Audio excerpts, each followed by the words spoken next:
Okay o, ẹ káalẹ́ o. Gbogbo ẹ̀yin tí ẹ ń wò mí ní ibikíbi tí ẹ bá ti ń wò mí. Orúkọ mi ò yí padà, Arẹwà náà ni. Ní orí ètò Òrìṣà Ìbárẹ́. Ní Nigerian time, this is 11:26. So I'm doing this at night. I just want to do a quick one. And mo dẹ̀ máa gbìyànjú láti má jẹ́ kó pọ̀. So torí ẹ̀ mo ti jot kékeré sílẹ̀ bíbáyìí so that mi ní deviate from nǹkan tí mo fẹ́ sọ̀rọ̀ lé lórí.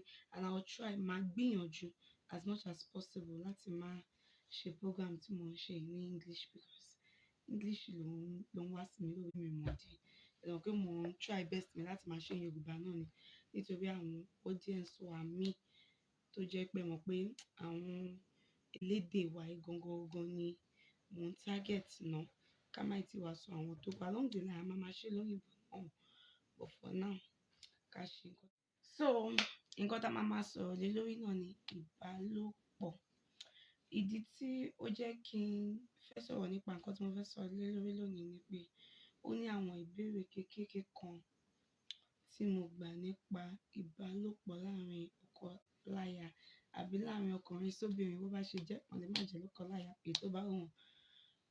Ẹnìkan ló bi mí ó ní báwo ni a ṣe fẹ́ ṣe tí ọkùnrin àti obìnrin tí wọ́n bá wà nínú relationship tó dẹ̀ jẹ́ wípé ọkùnrin yẹn kò lè tẹ́ obìnrin yẹn lọ́rùn, obìnrin yẹn náà ò lè tẹ́ ọkùnrin yẹn lọ́rùn. Bóyá ọkùnrin yẹn kó ṣe ṣúkẹ́ṣúkẹ́, kóbìnrin náà kó ṣe ṣúkẹ́ṣúkẹ́. Kí ni nǹkan tá a lè ṣe sí i? So ibi tí mo ti fẹ́ bẹ̀rẹ̀ báyìí, òun ni pé ṣé rí pé èèyàn ṣe ṣúkẹ́ṣúkẹ́ kò kí ń ṣe àrùn yálà ọkùnrin tàbí obìnrin. Ṣé wá rí àwọn fork in the head before fork in the brain yẹn? Ṣé ráwọn yẹn? They are intellectuals most times. Àwọn eléyìí wọn kì í máa ń like, wọ́n máa ń feel disrespected. Tí ọkùnrin bá kàn sọ fún wọn pé mo fẹ́ bá ẹ sùn or something, wọ́n máa ń like ọkùnrin mọ̀ bó ṣe ń play with words. For example, ẹ kò lè máa sọ̀rọ̀ nípa life, wípé ẹ lè máa sọ̀rọ̀ nípa business. And níbi business you can just from that business ẹ máa divert into talking raw. Wípé you can be saying I calculated this thing. You using that word calculate láti fi sọ ọ̀rọ̀ dídó. Like ẹ máa turn wọn on in the midst of your conversation. You turn them on in the midst of your conversation. It will be so easier for you to enter those kind of people. So let me tell you some ṣẹ́rí ọ̀rọ̀ okó dídó àti òbò dídó is not something you just feel going. Àwọn ẹlòmíràn kan máa ń sọ àwọn gúdò, àwọn ọmọ kódó, àwọn ọmọ bòdó, àwọn gbàdé, àwọn ṣe kíní kan irọ́ ni. Torí pé nìkan ló try ló jẹ́ kó rò bẹ́ẹ̀ tàbí àwọn tó try wọn ò mọ̀ nípa ẹ̀. So assuming pé o ti ní any other fun sex outside èyí tó ti ní wàá mọ̀ pé ìbálòpọ̀ ó ju ká kàn wọlé ká jáde lọ. Ìbálòpọ̀ has to do with your emotions, has to do with your feelings, has to do with your mood. Tínú ẹ ò gbádùn, o lè dóko àbí kó dóbo kó dó gbádùn. Tí o bá dé mọ̀ nípa ẹ̀, o lè dóko dó gbádùn. Ṣé understand? But ẹni tó bá òun ló fi máa ń dàbí ẹni pé àwọn playboy yẹn wọ́n máa ń rí obìnrin mú tàbí àwọn obìnrin tó máa ń break heart wọ́n máa ń rí ọkùnrin mú. Torí pé kíni? Torí pé wọ́n understand techniques bí a ṣe ń ṣe kíní, bí a ṣe ń dó kíní. Wọ́n understand techniques ẹ̀. Òun ló fi dàbí ẹni pé kódà tí wọ́n bá ṣe àwọn partners wọn kì í lè fi mọ́lẹ̀ torí wọ́n mọ ìgbádùn táwọn ń rí níbẹ̀. So you should not limit yourself to one person. Wà á notice gan pé ṣórí lóòótọ́ láti lè keep relationship èèyàn ní láti níwà nígbà láwo fine. Àmọ́ ṣórí sex ó play a very very important role in your relationship. In case you don't know, it plays a very very important role in your relationship. Tó jẹ́ pé even kí ìwọ àti èèyàn gan kí ẹ má fẹ́ ní nǹkan ṣe pẹ̀lú bí ẹni yẹn ṣẹ̀ bóyá ẹ̀rọ oníkálukú fẹ́ pín yà oníkálukú fẹ́ máa lọ tiẹ̀. Tó bá rántí memories bó ṣe máa ń dó ẹ, bó ṣe máa ń fún ẹ, bó ṣe máa ń explore ara ẹ, o ò ní fẹ́ fi sílẹ̀. Òun ni ó fi máa ń dàbí ẹni pé nígbà míì àwọn ẹlòmíì wọn ò kí ń fẹ́ fi fi ẹni tí wọ́n fẹ́ sílẹ̀ even with the fact pé bóyá wọ́n wà ní relationship tó ti ń abuse wọn, bóyá ẹni yẹn ń ná wọn, bóyá ẹni yẹn ò dá tó fún wọn or something, but àwọn náà mọ nǹkan tó ń ti taste kò dẹ̀ easy. Ẹlòmíì lè wà tó jẹ́ pé títí tó fi máa jáde láyé ó lè má rí ẹni tó máa meet up to standard, ẹni tó ti ń bá tó ti ń dó tẹ́lẹ̀ ó lè má rí. Torí ẹ̀ ló fi máa ń da kó jẹ́ pé even as a person yourself tó bá ní ìmọ̀ kìíní, tó ní ìmọ̀ bá ṣe ń báyàn lò pọ̀, bá ṣe ń dóyàn, tó ní ìmọ̀ ẹ̀, even kó wà pẹ̀lú ẹni tí ò mọ̀ ṣe, o lè put ẹni yẹn through. O lè make ara ẹ láti enjoy ara ẹ. Jẹ́ pé in the process of putting the person through, you enjoy it. So àwọn ẹlòmíì dẹ̀ máa sọ pé sex with one partner like ká máa dó partner kan ó máa ń súyàn.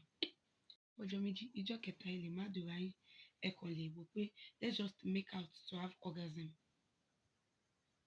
Ìjọ́ kẹrin ẹ kàn lè pleasure ara yín, kẹ́ ẹ jọ fúnra yín ní blow job, kẹ́ ẹ tẹra yín, kẹ́ ẹ ṣe gbogbo ẹ̀, kẹ́ ẹ dẹ̀ cuddle padà, kẹ́ ẹ sùn. So kì í ṣe gbogbo ìgbà náà kàn ní dídó. Ó máa ń ní àwọn ìgbà tó jẹ́ pé you feel good, and research ó actually jẹ́ ká mọ̀ wípé tí ọkùnrin tí ó bá ń dóbo dáadáa, kì í ṣe just ó kàn ń dóbo lásán, tó ń do like tó ní great sex tó jẹ́ pé inú ẹ̀ ń dùn tí ọkàn ẹ̀ ń balẹ̀, ó máa ń save wọn from the risk of prostate cancer. Likewise obìnrin, but obìnrin ò kí ń ṣe dídó. Obìnrin tí obìnrin bá ní good orgasm tó make sense, regular orgasm, ó máa ń save wọn from fibroid and from ovarian cancer.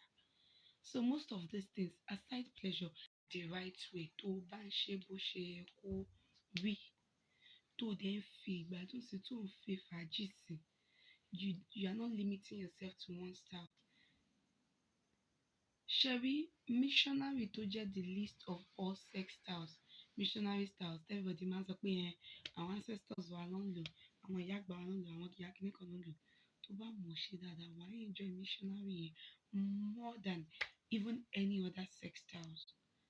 So if you did your missionary today, you can do your cowboy or cowgirl tomorrow. You can do your BDSM another day.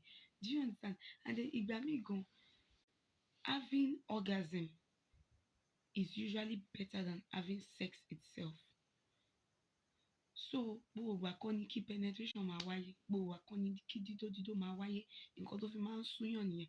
Nígbà tí ẹ bá explore, tí ẹ bá try nǹkan mi, ó máa sú ẹ. Tó jẹ́ pé things is.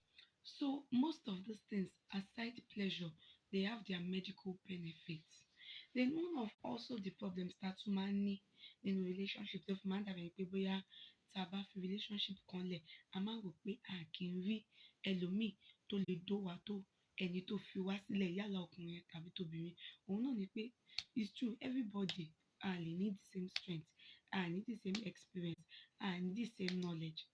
So ẹni tó ń dó ẹ tẹ́lẹ̀ ó lè ti mọ̀ ẹ́ kó ti study ara ẹ̀.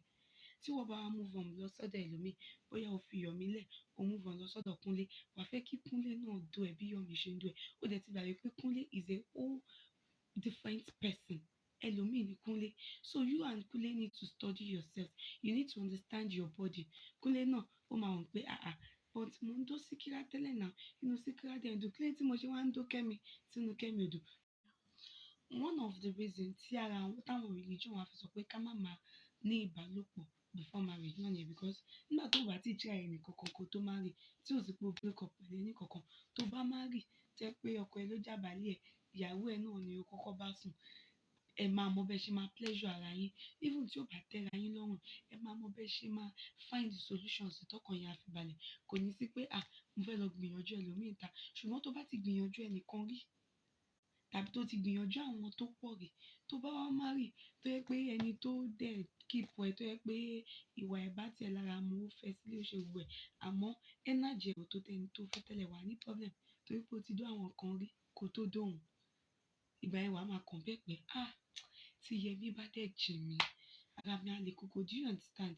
But a ti wà ní kí la fẹ́ ṣe, we are in the world whereby we are doing this thing every time, anytime, any day.